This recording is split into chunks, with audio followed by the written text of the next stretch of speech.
Hoje a gente vai mergulhar de cabeça num dos movimentos de ideias mais transformadores da história, o Iluminismo. Lá no século XVIII, também chamado de século das luzes, rolou uma verdadeira revolução do pensamento que mudou assim, para sempre as regras do jogo, na política, na sociedade e na ciência. E tudo começa com uma pergunta. Uma pergunta que parece simples, mas que na época era perigosíssima. Ela abalou os alicerces do poder na Europa. Afinal, de onde vem a autoridade de um governo? É um direito divino? Tipo, um cheque em branco de Deus para os reis? Ou será que o poder vem do povo? Pensa bem, só o ato de fazer essa pergunta gera uma baita rebelião. Esse slide aqui bota dois mundos cara a cara. É um verdadeiro antes e depois.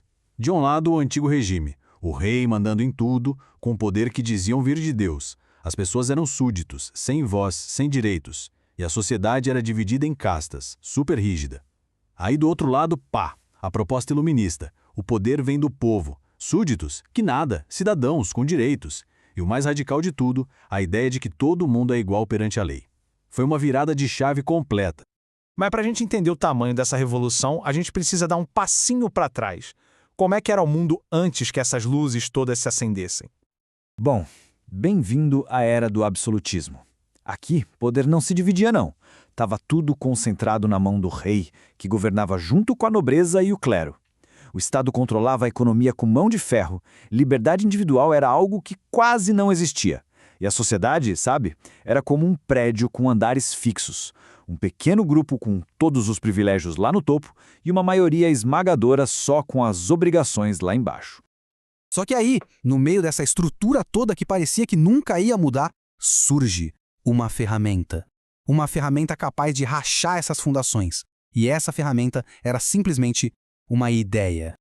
E essa ferramenta era a razão. A ideia central do iluminismo era um convite muito poderoso. Use a sua lógica, use a ciência para entender o mundo. Era um chamado para parar de aceitar de forma passiva o que a tradição ou a fé mandavam, e em vez disso, questionar, observar e descobrir a verdade por conta própria.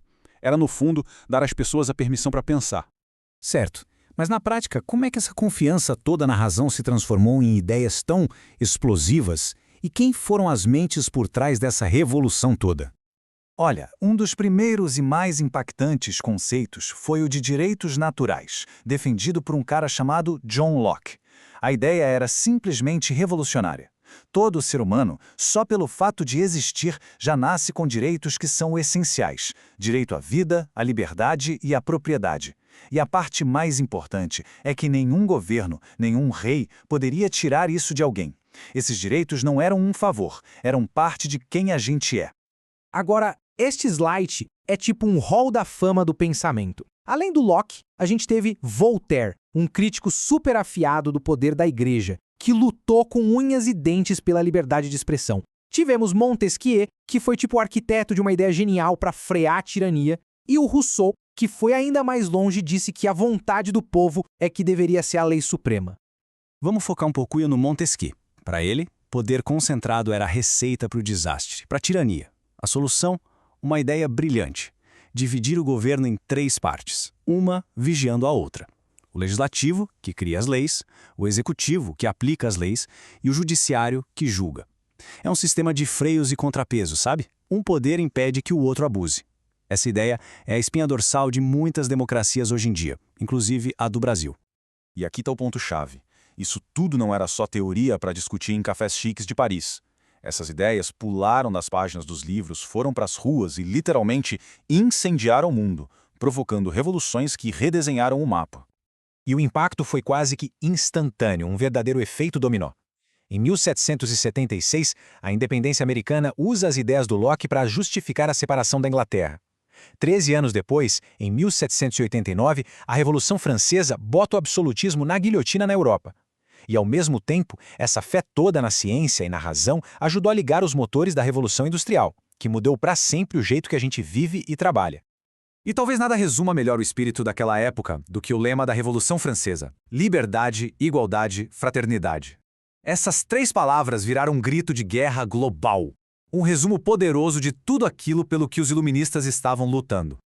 E o curioso é que a influência do iluminismo chegou até nos próprios reis. Alguns deles, que a gente chama de déspotas esclarecidos, tentaram uma jogada interessante.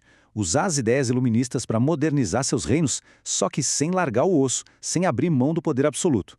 Um exemplo famoso foi o Marquês de Pombal em Portugal. E as reformas dele, baseadas na razão, tiveram um impacto direto e profundo aqui no Brasil colônia. Mas olhando para trás hoje, qual é o verdadeiro legado do iluminismo? Para a gente entender essa longa sombra, a gente precisa olhar tanto para as conquistas gigantescas quanto para as falhas mais profundas. O lado positivo, nossa, é inegável, tá por todo lado. As democracias em que a gente vive, a própria ideia de direitos humanos, o método científico que nos deu vacinas, tecnologia, tudo isso tem raiz direta no iluminismo. A defesa da liberdade de expressão, da igualdade perante a lei, são presentes daquela era que moldaram o nosso mundo. No entanto, a gente precisa ser bem honesto sobre as sombras do iluminismo, né? Aquela igualdade e liberdade toda que eles defendiam, bem, vinha com um asterisco bem grande. Na prática, esses direitos não valiam para mulheres, para povos não europeus ou para milhões de pessoas escravizadas. A própria ideia de progresso foi usada muitas vezes como desculpa para o colonialismo, sabe? Para impor a cultura europeia sobre o resto do mundo. E isso tudo nos traz de volta para hoje. As promessas e as contradições do iluminismo continuam ecoando forte. As lutas de hoje por mais liberdade, por uma igualdade que finalmente inclua todo mundo e pelo uso da razão contra as ondas de desinformação, tudo isso mostra que as luzes daquele século ainda guiam e, ao mesmo tempo, desafiam o nosso mundo. A questão que fica é, será que a gente está à altura de cumprir plenamente os ideais que eles começaram a sonhar?